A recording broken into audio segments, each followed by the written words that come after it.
నమస్కారం అండి. కావలిపట్టణంలో ఇంత పెద్ద కార్యక్రమాన్ని చేపట్టినందుకు మాకు చాలా సంతోషంగా ఉంది. మనకు ఎదురయ్యే జబ్బులన్నీ వ్యర్థ పదార్థాల వల్ల అని మనకు తెలియదు ఇన్ని రోజులు. ఏదో మన ఇళ్లల్లోనే మనమే కాలుష్యాన్ని తయారు చేసుకొని అనారోగ్యాలు పడతా హాస్పిటళ్ళకెళ్ళి ఎన్నో వేల డబ్బులు ఖర్చు పెట్టుకుంటున్నాము.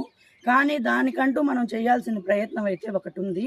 అది మన ద్వారా ఏర్పడిన వ్యర్థాలను వేరువేరుగా చేసుకొని తడి చెత్తను వేరుగా, పొడి చెత్తను వేరుగా, హానికర చెత్తను వేరుగా చేసి దాని ద్వారా మనమే లబ్ధి పొందే విధానాన్ని ఇక్కడ చూపిచ్చారు.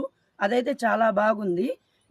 దాని ద్వారా వచ్చే ఎరువుల ద్వారా టెర్రస్ గార్డెన్ అని, కిచెన్ గార్డెన్ అని ఎటువంటి హానికరమైన ఎరువులు లేకుండా సేంద్రియ ఎరువుల ద్వారా పండించిన కూరగాయలు కానీ, ఆకుకూరలు కానీ అవి మనకి, మన పిల్లల ఆరోగ్యానికి ఎంతో ఆరోగ్యాన్ని ఇచ్చే విధంగా పెంచుకోవటానికి ఇదొక మంచి పద్ధతి.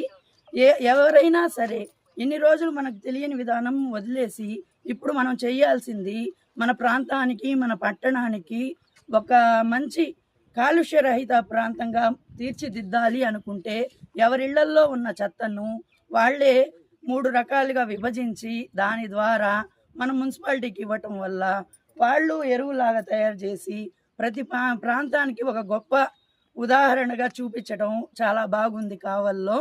ఈ కార్యక్రమాన్ని చేపట్టిన మా కమిషనర్ గారికి మేము హృదయపూర్వక ధన్యవాదాలు తెలుపుకుంటున్నాము. ఈ మిషనరీ అయితే ఒక రకమైన ఆనందం ఉంది. ఇంకా బాగా పడాలని, కావలి కనకపట్నం కావాలని కోరుకుంటూ అందరికీ నమస్కారాలు.